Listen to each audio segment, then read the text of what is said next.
Hello and welcome to the Book Crypto Club weekly catch-up on Zoom. It is Sunday, the 11th of December 2022, and we're going to be talking about whatever the audience want to talk about. We hold these sessions every Sunday evening, 7 p.m. till 8 p.m. UK time, and we end up talking about crypto, blockchain, DeFi, NFTs, STOs, TGEs, any of the three-letter acronyms, really. Open to novices and experts alike. Everyone is welcome. There are details in the link below. Come and join us next week. Anyway, let's see who's going to join us today. Nicola, hello. Hi, Gary. How are you doing? I'm good, thanks. You still living the dream? Yes, I'm still in the tropics. Hey, well, welcome back anyway. And we've got Malcolm's joined us as well. Hi, Malcolm. Malcolm's staying on mute for now. Hi there. Yeah, I've found out from you from one of my friends, so I thought I'd pop on and listen to what you guys have got to say. Fantastic. Well, I've been sitting in the dark in South Africa in load shedding. I don't know if you've heard about it. Yep. Yeah, we're about to introduce it in the UK. we're probably going to do it in the UK shortly, as we realise that. I've heard so, yeah. So it's not a good trick to switch off all your power stations and that kind of thing. Anyway, welcome aboard, Malcolm. And we've got Sam joined us as well. Welcome back, Sam. Hey, how are you? Hey, Sam. Good. And it looks like Mickey's just dialing in as well. So we've got a few people on today. Obviously, there's nothing else happening in the world like football matches or anything like that. Yesterday was excited. Yeah. I'm sure it was for those who are interested in that space. I always find it funny because I'm not into football, so I'm one of the few males in England who doesn't know what people are talking about when they're But your country played yesterday. They lost, but still. Yeah.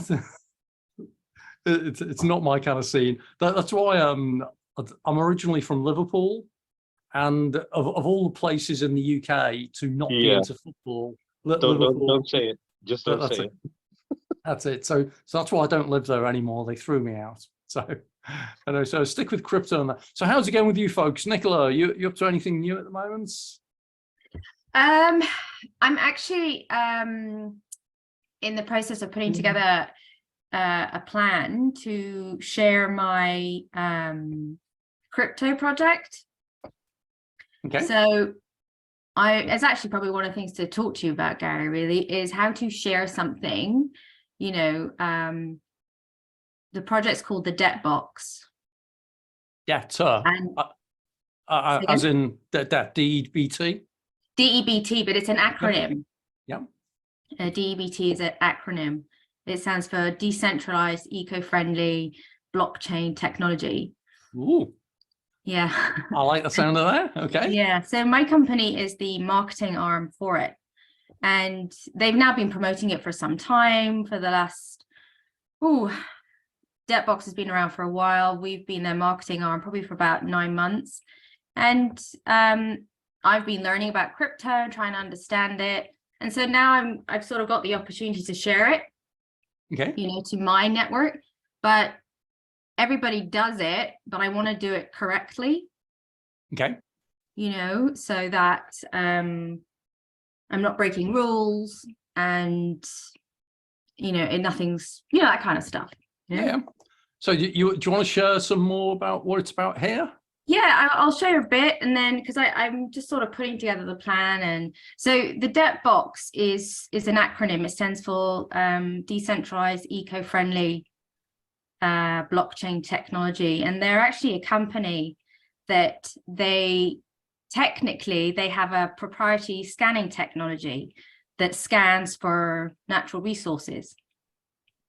Well, right? Scanning of what? You mean like satellite on land and that kind of thing? Correct. Yeah. Okay. Correct. Yep. So if you can imagine an ultrasound for the Earth, type of thing, right? So they scan for oil and gas, the exploratory companies, and gold and silver, bauxite for aluminum, and what they do is the royalties that they earn from that, they tokenize. And they've created a crypto out of it. Okay. So basically, we have a token that's backed by commodity, you know, and within the ecosystem of the debt token, there are other tokens. There's a a token called NatG, which is the token associated with natural gas. There is a token associated with oil. There's a token associated with aluminum. There is a token associated with the actual scanning technology. So they're actually creating this really interesting platform. And then there's some good, it's a deflationary coin, so there's good tokenomics behind it. They burn coin. You can look them up. It's called thedebtbox.com. Okay. They're on Instagram and Facebook. And so that's in a nutshell. So what my company do is you can buy the mining license to mine the tokens, because there's no ICO here. They're not flooding the market. Every token has to be mined. Okay. So are they mining each token as the asset comes out of the ground, or as the asset's identified? It's what happens is the royalties that are earned from the scanning of the work, because they obviously, the exploring companies, they pay for this scanning technology, and the royalties that are earned from that are used. Yeah, that's it. There we go. Yep. They are used to be the liquidity pool for the ecosystem. Okay. So what happens as a user is you buy basically a license, right, to be a node holder. So a node is a piece of software that is part of a blockchain. And this node, as if you know nodes are designed to verify and validate and confirm transactions as a block, as a community. Yeah. And so what you become is a node holder within this community. And to be honest, you don't do anything. You're literally part of the network. Like I'm part of this I'm a node holder, and I'm involved in the mining, but I don't actually, mechanically, I'm not involved in the mining, but I get rewarded for being part of this community, and I get rewarded in tokens.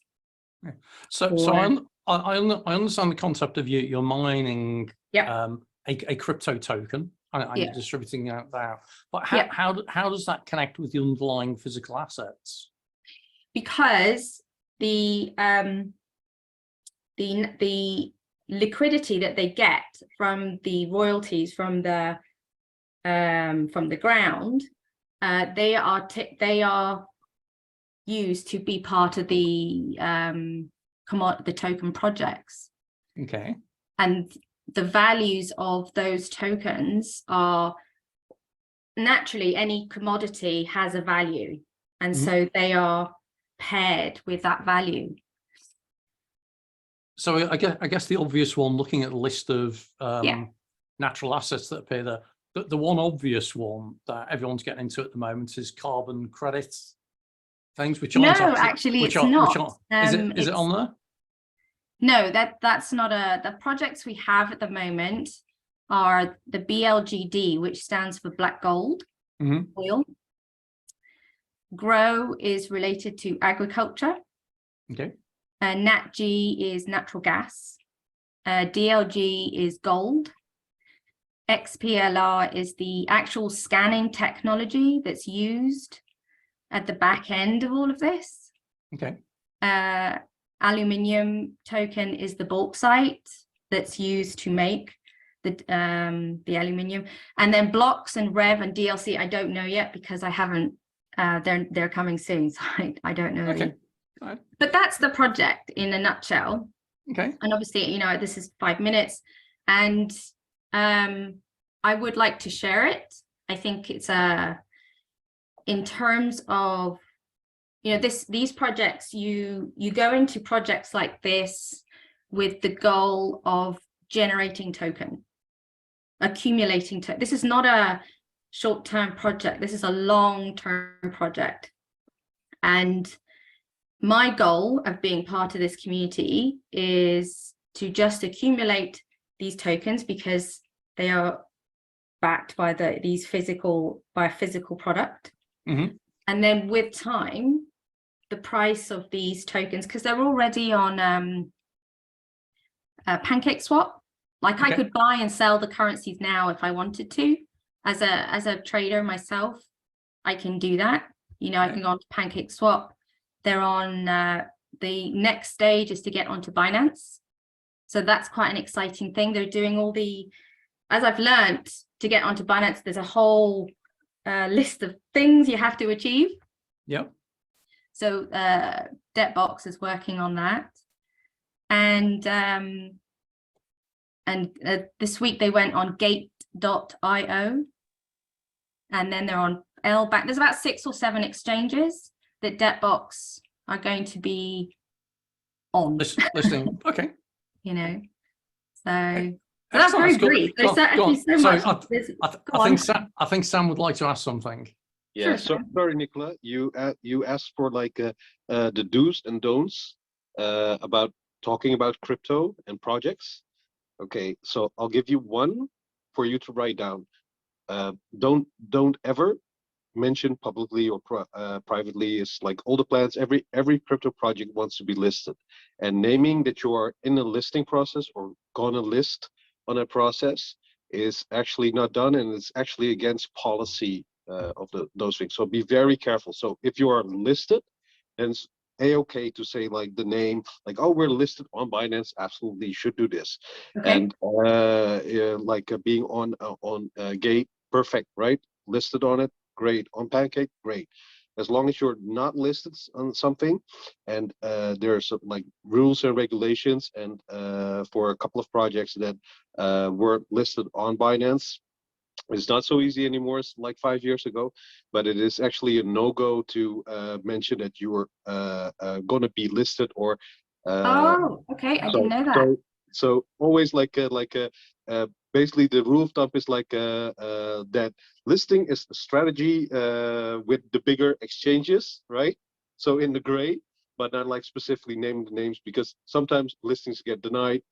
Happens, right? Fair, and then fair. the crypto community is very red flag, because they're saying this to hype or moon, and I think you're a genuine person, so I just Thank you. Yeah. No, I appreciate that. That's knowledge I didn't even know. So thank you for that. I appreciate it. And it's something you'll generally find on each of these exchanges. They will actually state that as a terms of conditions. Okay. That whilst you're in the application process, you should not divulge that.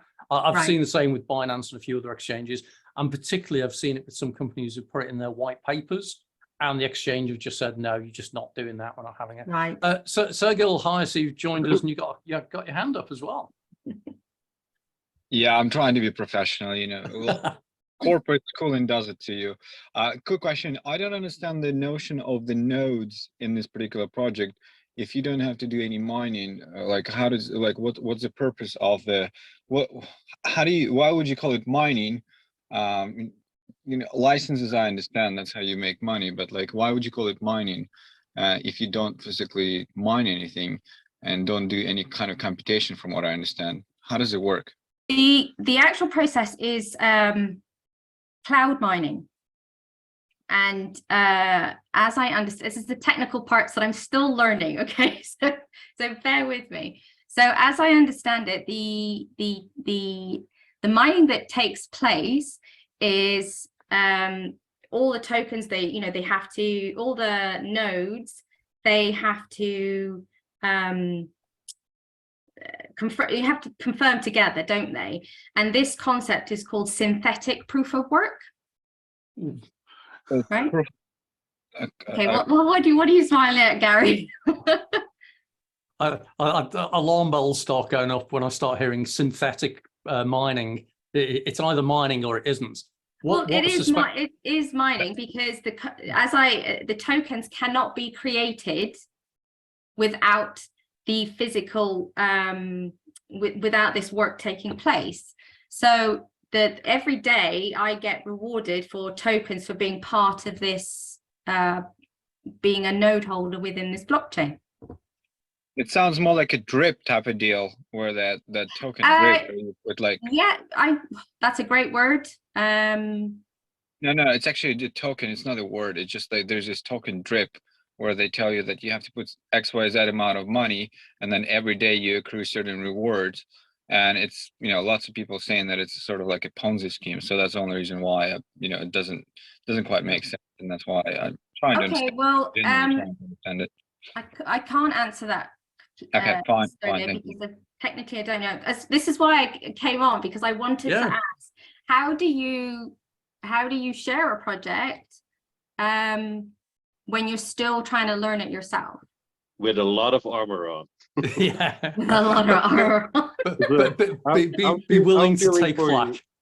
I'm feeling for you. If you, I think it's very brave how you try to answer that question, and you did quite well.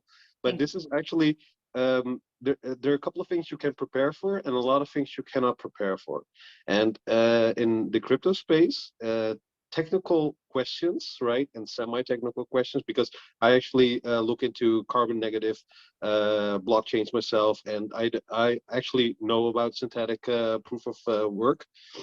So I'm informed, but a lot of people aren't always informed. So you are always in this space of super technical and very high level, and you will always get like that very direct questions. And rule number one is, well, rule number one is not to name exchanges, and rule number two is like never panic, right? You cannot know it all. No, and I don't. And I've been in, I'm a trader. I'm a forex trader. I have been for the last 2 years. I've been dealing in currency, and then the company I work for, last year they formed a relationship with the debt box so we could be the marketing arm, and I'm from there I've kind of got into this world of crypto space and trying to understand. And as you said, that the world is enormous. I'm not going to know everything. So this is a 6-month journey so far, and there is so much content out there about the debt box and the nodes and the rewards, and I'm like, okay, so how do I put this on my social media so that I could share the project, because other people do it. Other people in my company do it, Well, you're going to get some free publicity out of this YouTube session when I publish it, so that's no bad thing. Oh, that's fair.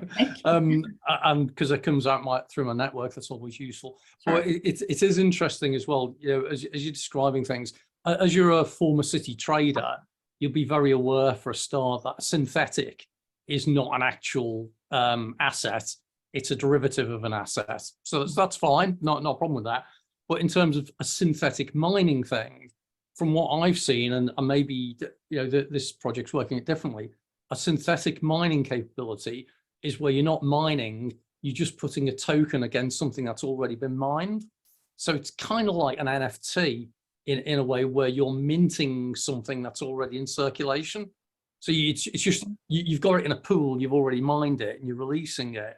I don't know, Sam, how does that compare to where you've seen? Whoa. Don't make me do her project, right?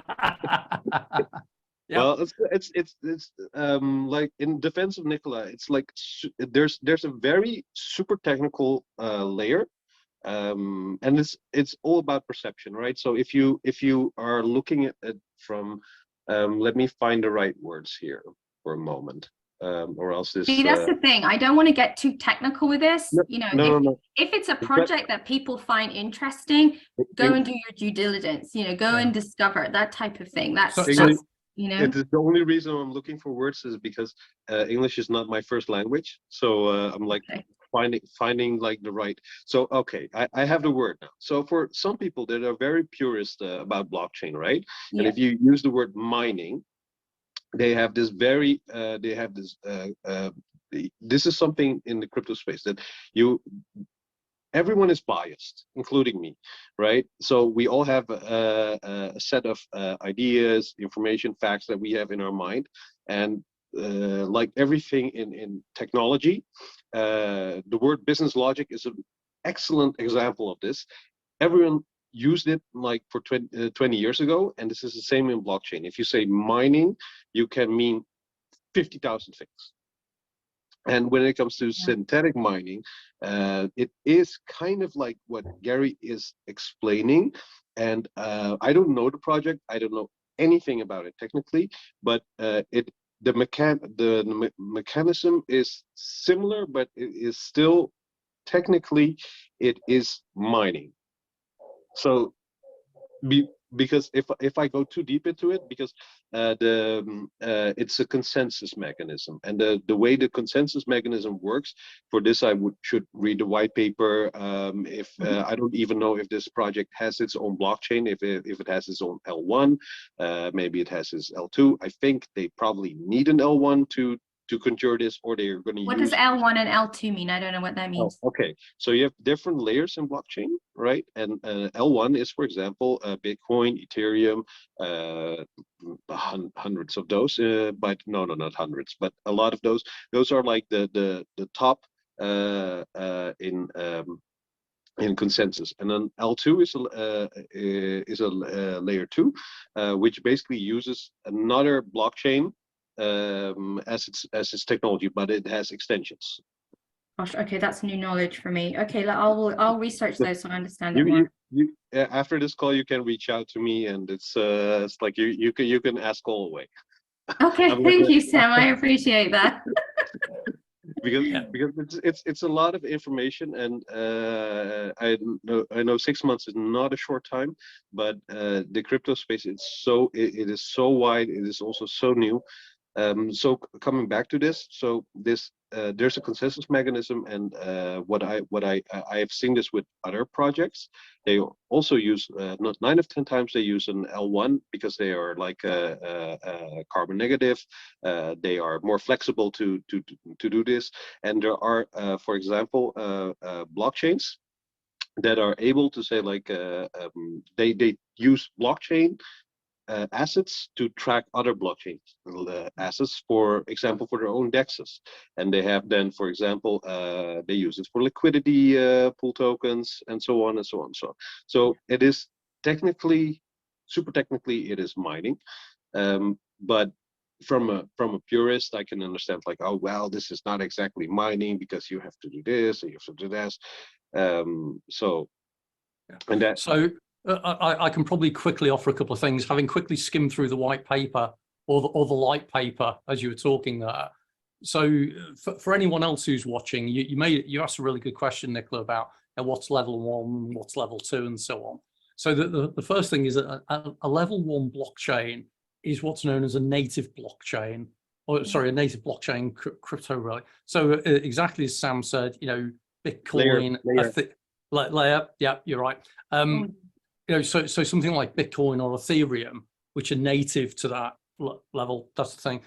What the token is that you're describing is, it appears to be probably a layer 2, which sits on the Binance smart chain. Correct. So it's running on Binance, which is a block Binance chain. Bet20 coin is the that's right. So it's a smart contract. It's not actually a native cryptocurrency. That sounds, again, semantics. But what it means is it's a token, it's not a cryptocurrency. Yeah. Which means it's programmable, which is good. That can be useful. But what it does mean is that you can't truly mine, as Sam says again, the pedantic definition of what mining is. You can't mine a smart contract-based token.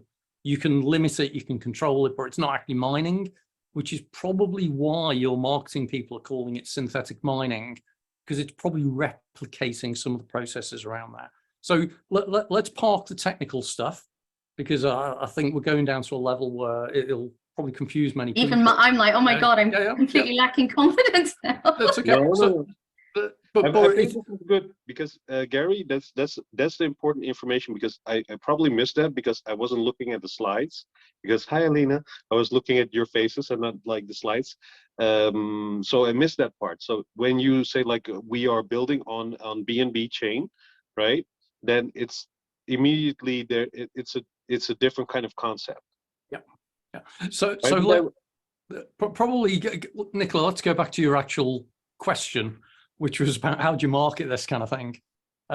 So the starting point for my thinking, where I've worked in a number of projects, and people have different views on this, is figure out what is the audience you're trying to market this to, first of all. Because if you're trying to market this to, say, people who want to have a a derivative that acts as a hedge with gold, for example, then there's a market that you can go to for people who are interested in having gold derivatives. If you're into marketing this to crypto people, then that's a totally different market space. And a lot of people don't get this. So they'll do something like they'll go to a consensus conference or a Ethereum conference or whatever, and they'll try and promote something to a bunch of techies who've got no interest whatsoever in what's going on in the real world. And they just want to know the latest ERC 721 protocol versus blah, blah, blah. So it comes down to figuring out, first of all, who your target audience is. You're hurting my feelings, yeah. Gary. You're hurting my feelings. But it's very much it. You will find there are some people who cross the divide, and I'm sure Sam is there in terms of having the expertise on both sides, and particularly with Sam being in Istanbul, which is very close to one of the major oil routes, then he's probably got a good comprehension of oil and a good comprehension of crypto. But what I tend to find is it's best to market where your intended audience is. And so that's something of, are you going to try and sell this to crypto people, or are you going to try and sell it to non-crypto people as a way of giving them exposure to the underlying assets that you're providing, really? That's I agree with all of that and what you're saying, but I'm not a financial advisor. My company is sharing these projects with other people, and I want to share it carefully and in the right way, because I'm not a financial advisor, and my company puts out messages that crypto isn't regulated.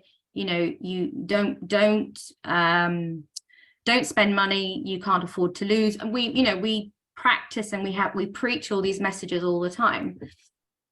And I just, outside of that, is there anything else I can do to ensure that that I'm being careful with my words? Yeah, absolutely. So there are certain red flags to watch out for, which always set the alarm bells off whenever I hear anything, which I haven't heard in your case, which is great. But invariable when people start saying, well, invest in this token, first of all, not an investment. Good enough your light paper actually says that. It's not a light, it's you're buying a software license. Correct. It's not an investment. So that's really good. That's a great start. Another one is don't describe it as something that there's going to be so much demand for this, it's going to go to the moon. No, we're not allowed to do that. We're not allowed to use results, potential, growth. I would get fired for mentioning those items. The other thing to consider as well, and this comes back to what is your intended audience that you're going to market it to, is things around regulation. So I notice in your light paper mentions that you're not protected by FDIC. Well, that's relevant for the US market. Correct. Where it's an American company. Exactly, where, for those who don't know, FDIC is the federal insurance for banking in the USA. So if you said to someone in the UK, oh, this doesn't have FDIC cover, they'll have never have heard of that. Whereas if you tell them it's covered by the FSCS, which is the Financial Services Compensation Scheme, which I know it's not covered, but at least UK people be aware. So that's something, again, once you've worked out what your kind of audience is likely to be, are they crypto people, are they traditional people, which geographies are you going after, all of a sudden that starts helping with you on your marketing journey, how you're going to promote it. Because if you're specifically going to promote this to, say, European customers who are interested in gold, then promoting in the gold magazines of Switzerland might be relevant. If you're going to promote it as a crypto token, which is truly a revolution in the crypto world, then South Korea, Singapore, Malaysia, the Asian countries are very much into this as a space. Okay. Sam, were you going to add something there? Or are you just listening? Oh, sure. I'm going to be totally contradicting, of course. Yeah. It's my trade. Sorry. So, Nicola, how I feel about this, and this is just my experience and my strategy. Everyone has their own style, and I think the advice I can give you is stay stay true to yourself. If you want to do like marketing between the lines, like promoting and that kind of stuff, and you see the marketing as a craft, then you become a marketeer. I don't think that this is something that I see you more as an enthusiast, as someone who wants to share. Correct. Bad word, chill, right? Project, the project, because you're enthusiastic. You're also an investor, right? Well, investor is also a bad word always to say. Yeah, I don't use that word. I actually, to be honest, that word backer invest. is a good word. Backer is a good word, right? Backer, like that word. Backer, right? Supporter, backer,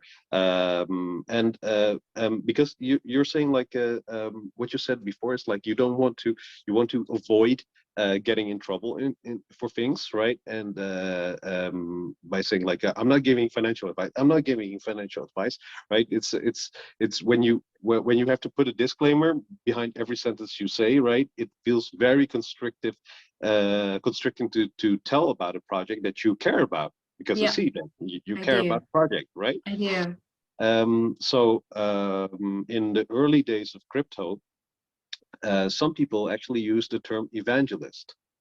Yes. And, yes, Robert Breedlove refers to him as a Bitcoin evangelist. And sometimes sometimes old things should stay old, right? And sometimes good things come back from the old days. So maybe it could be an idea for you to see yourself more as an evangelist and try to look less on the audience that you try to reach, but more like people that you're trying to connect with. And because then you're not selling something, then you are giving people the news with a passion, right? And a fire, right? Without going into, oh, but this project will do this, this project will do this. It's like stay back for what you see as valuable in this project, right? And emphasize on that part. Adding to what Gary said, it is very important if this is your job, right, to mostly to have your outlets on social media, but definitely take a look to go to meetups, to events. I'm not talking about like the really big ones, because you will be swamped by the silver package people that pay 30 to 40K for a stand, right? But I'm talking about the smaller ones. Off-chain is an incredibly great community. It's worldwide. Gary's part of it. I'm part of it. There are a lot of people to connect to, and connecting with people on a first base, like, hey, I'm interested in you, right? Then automatically it comes like, hey, but what do you do, right? Exactly. And there you go back to your elevator pitch, right? What you value in the project, and it doesn't have to be technical, what you value. And I think personally that is always the most powerful message that you can give to people. And from there, right, you can pick the social media that you care about, that stays close enough to yourself, right? For me, for example, I'm a Twitter addict, right? It's not popular, but it is my power. But I'm not so powerful on Instagram. Maybe that could be, it depends on what you use and how you deliver the message, because that's what marketing is about, all about delivery. The other one I'd add on there as well, that I've been dabbling in TikTok just for a bit of fun, because I tried building up on, but no, I'm not doing TikTok dances or anything like that. You should. We should do it together. But what I have found is the speed with which I've had views on 15-second videos has been far greater on TikTok than anything else. Again, it depends. Does your audience watch TikTok and that kind of thing? Malcolm's put his hand up for a point. Yeah, it's actually a very interesting discussion. I'm just listening to it because the project I'm involved in, I'm actually the MD of the company that's working on a particular project. And we've had a similar thing where the audience you're trying to talk to, and I think at the end of the day, having been in advertising for over 36 years as a photographer, but an advertising photographer, and run a lot of businesses, and now in the crypto space, I think people get sometimes too hung up on the tech. Mhm. And they're not talking to the person, and they're not talking to who their audience is, as you said. And I think, what you're trying to do now is you're trying to understand stuff that you hear all this fancy talk and all that. And I think a good analogy sometimes is to look at it. If you're going to go and buy a TV set, you want one that's going to give you the best color, the best rendition. You're not particularly worried how the LCD works in the back of an LCD camera and how the different points meet up. Or if you're buying a car, you don't necessarily need to know how the combustion engine works. And you're trying to sell the combustion engine. What is your project actually doing for me that's going to make me or the person who's interested want to buy into what you're doing? And often, we want to know how's it going to benefit my life, or how's it going to benefit the world, or how's it going to benefit something. And I mean, that's the discussion we've gone through. And I've actually just within ourselves just literally reworked our entire marketing strategy with our advertising agency and our digital media agency that we use, where we've literally refocused what we're all about. And I think sometimes we just got to be careful. I don't know if everybody agrees, but that's just from my point of view, somebody who's been through something similar or going through it at the moment. I do agree with you, Malcolm, because Gary was talking about referencing crypto enthusiasts. Now, that's exactly why going to crypto enthusiasts makes me nervous, because I don't have that. I don't have this collection of tech knowledge, yes. Mhm. But what I do have is the sort of overview understanding of what this project is about and the long-term intent of it.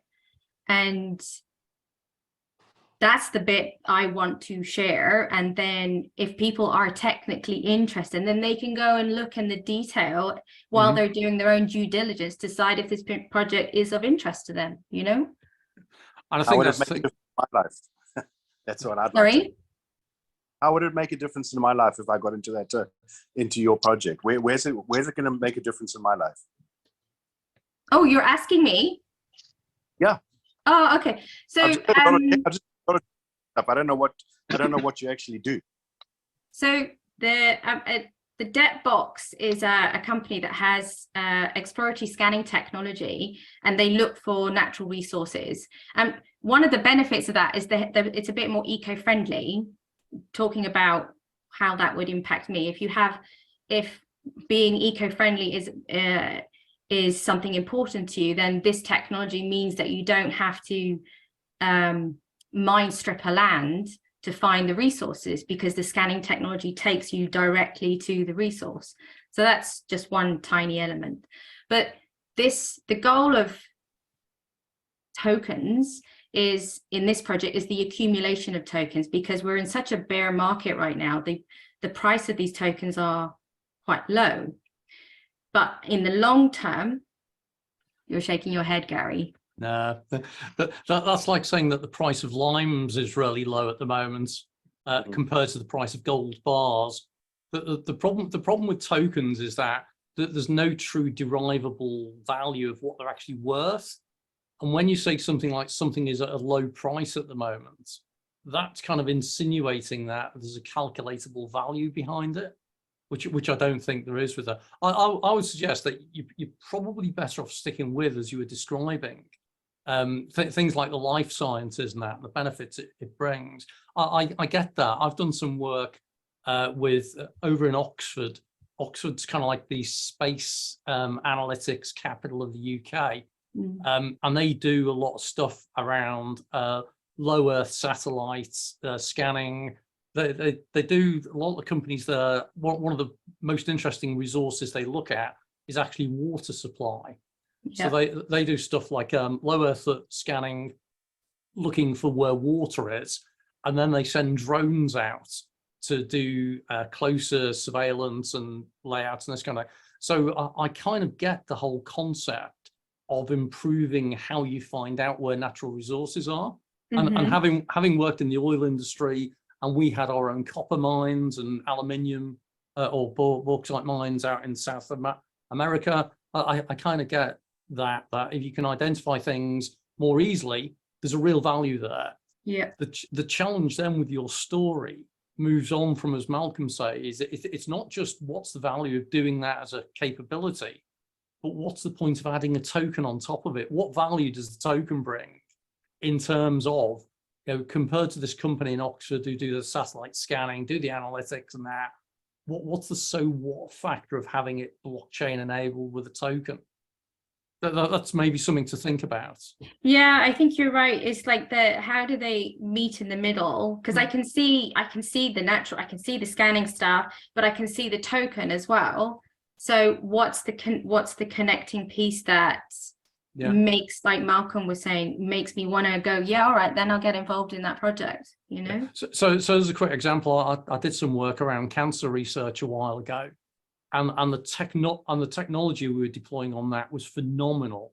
It was all to do with artificial intelligence, pattern recognition, and it was an earlier detection of cancer.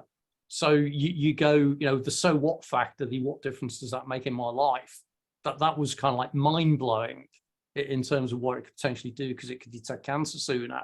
Then they tried to add a token onto it. And it's like, you're just trying to glue a token onto it for the sake of it. It didn't really add any true value. And as much as we tried to come up with a whole bunch of tokenomics and doing some things, what you're doing about, we're linking this into the mining the token, and the token can be used to pay for the services, blah, blah, blah. It's like, can't we do that with dollars? Why would you want a token, and why would you have a token against gas and oil and blah, blah, blah, blah. So it's about working out that story of you're trying to bring the two worlds together, of the physical world and the crypto world. Where is the match? Where's the mesh? What makes it unique that's actually a good match? Okay.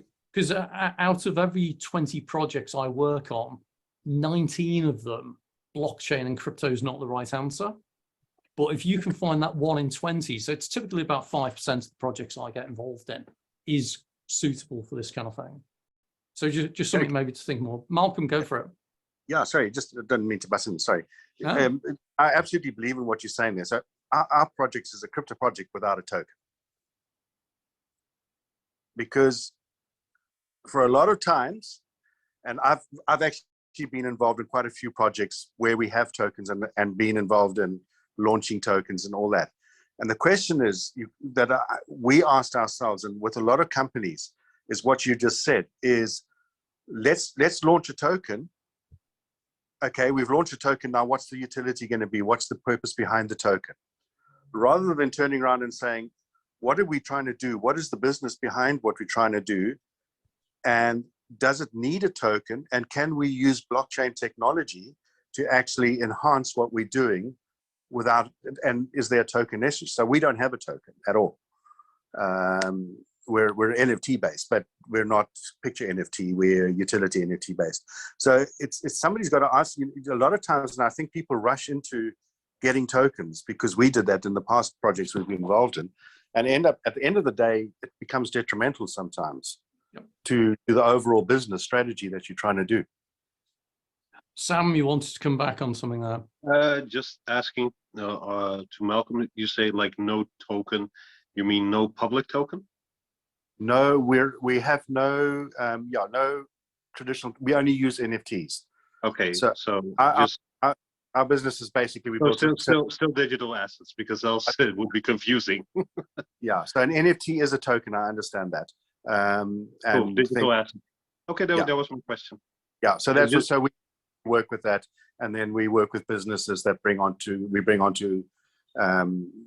different aspects and property and things like that. So we'll be launching it at the moment. But it's a case we chose not to go with the traditional token because of the effects it can have. People can dump a token in no time and it can lose value, and people can put a lot behind it. And then, you're chasing yourself.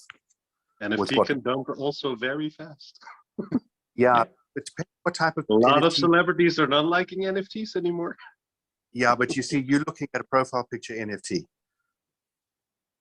We don't do NFTs. Our NFTs just give, they're like a ticket almost. Because NFTs go far beyond what NFTs are seen as at the moment.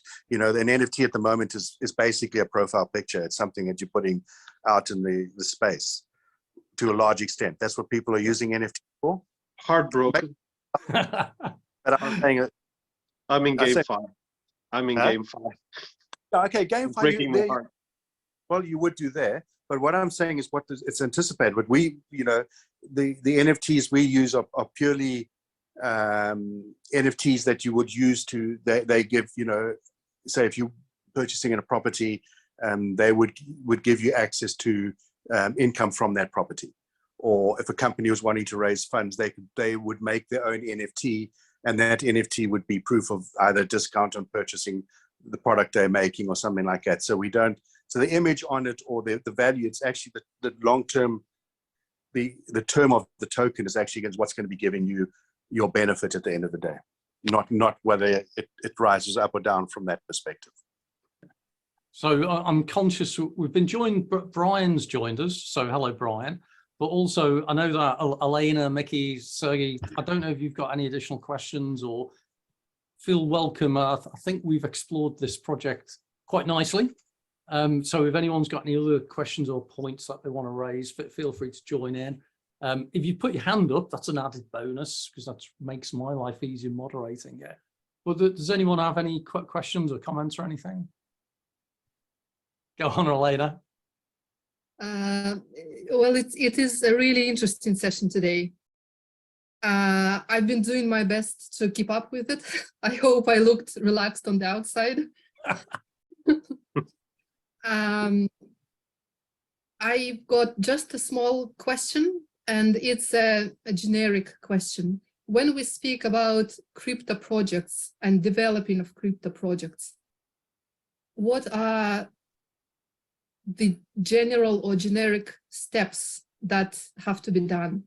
Gary, you mentioned marketing. So is that the first step? And then what happens next and next? I'll start this. Having been a technologist for 30 odd years, I always believe that what you do is you develop the technology to solve a problem and then you go off and market it. However, I've discovered that that's not the way you do it at all.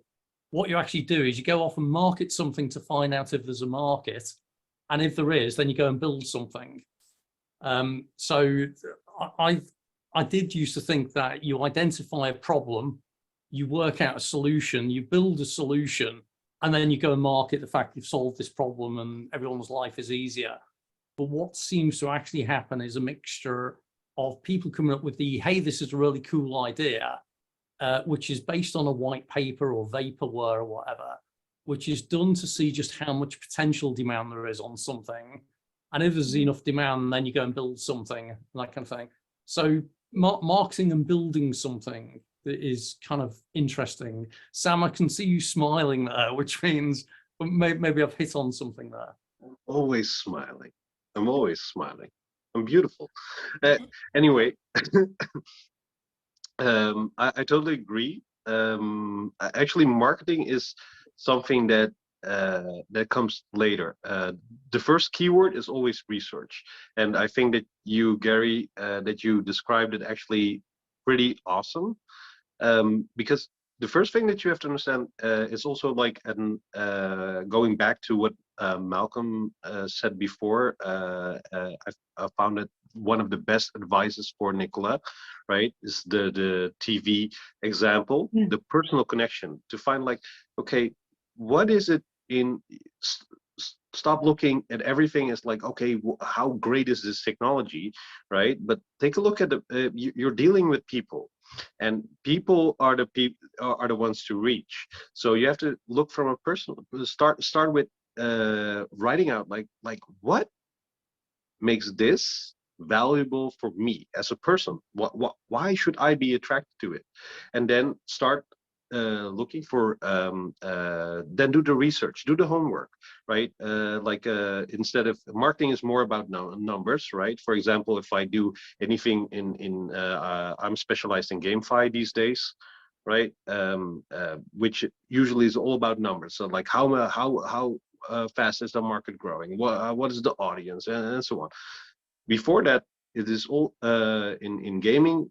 We focus on game mechanics, right? What makes this game fun for a player to play without anything else? And I think that should be the beating heart for every project. What is the reason to do this as a person? Then you find your audience, and then you can look into demography and see like, okay, is there actually a market for this? So you go from research, you go to marketing research. Then you see like, okay, is the technology capable to supply the demand there is? And what you don't have, you either buy or develop. And I think that the best projects are surrounded around this, and in the meantime, funding.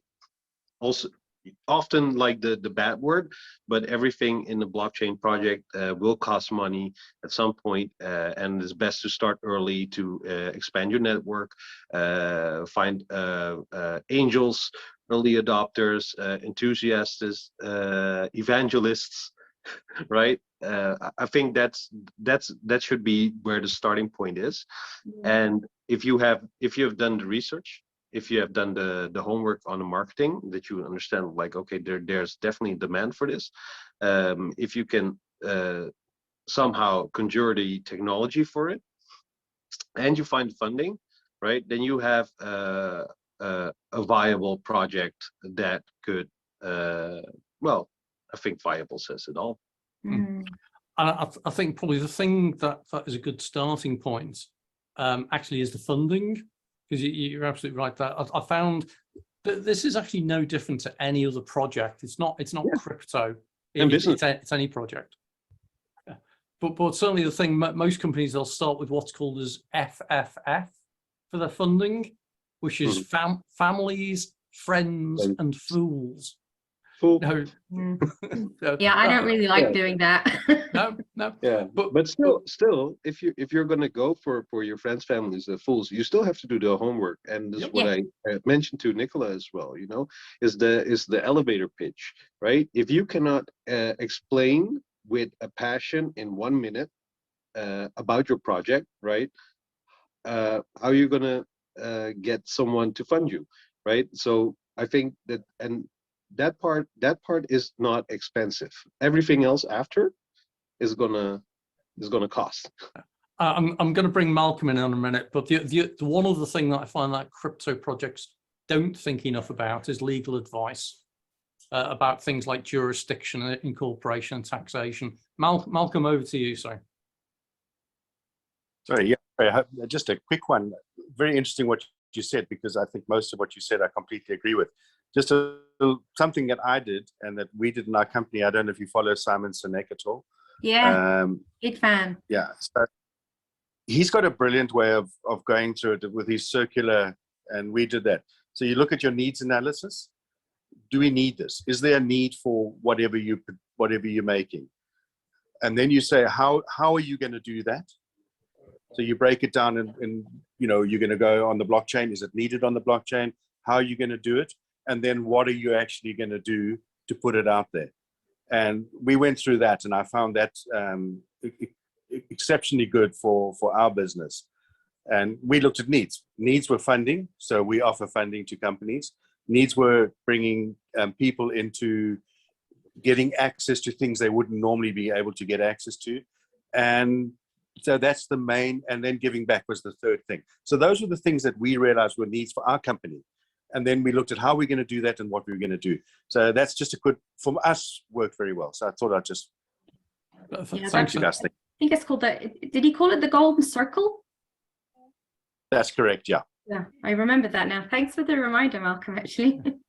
So Nicola, hopefully that was useful for you. And Elena, hopefully that answers in some way your question about where'd you start. Certainly it's having an idea, the product, the marketing, finance, the legals and everything. The one exception where that didn't happen is probably where it's something totally disruptive and innovative.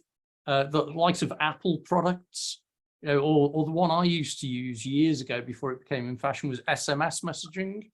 SMS was not looking for a consumer solution to solve the problem. It just happened, and some technical people got into it, and then billions of people are using it. But hopefully that gives some thinking. But I'd go back again, that the thing that I find a lot of startups don't think enough about is the legal issues, about the jurisdiction, incorporation, what they can and can't sell or promote or market, what is legal in some countries may not be legal in other countries, and that kind of thing as well. So, But it's really difficult, Gary. Hmm? It's really difficult. If you, I'm very fortunate that I actually know some people, and I've been in the space for quite long, right? But it is very difficult to find like a legal framework, even a partner.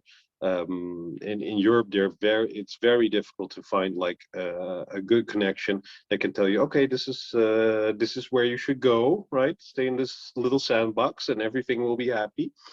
And internationally, most people, what they see, well, that's when even when it comes to token agreements and that kind of stuff, a lot of things are changed, and they keep changing. And taxation is, for example, another one, right? Capital gain, it is a whole different field, and the crypto space doesn't have legal frameworks. You cannot go to Rocket Lawyer, for example, right? Pay $35 and get your framework, right? It's very difficult, and I think it's not only a challenge for startups. I think it's for everyone who is in the crypto space. It is a challenge. The final thing I'm going to offer on that as well is it comes down to, I think there are some good companies who offer some good legal advice. They won't offer instructions, but they'll give guidance about what you need to think about and what you shouldn't, and that kind of thing. It comes down to the comment I used to make to one of my colleagues of, if you think legal advice is expensive, take a look at how much it's going to cost you if you don't get the right advice. Because it's going to end up, folks, we're on the hour. That hour has absolutely flown by. Hopefully everyone who's been on the call has enjoyed it and has hopefully learned something from it. Anyone who's watching the YouTube video afterwards, remember to click subscribe, like, do the other YouTubey type things. But Nicola, I hope that was in particular a value for you as well. So some useful things. Sam, Malcolm, everybody, thanks for the contributions. I wish you a great day, morning, evening, depending upon where you are in the world. Have a great day. Bye for now. Take care. Bye. Bye. Thank you very much. Bye-bye.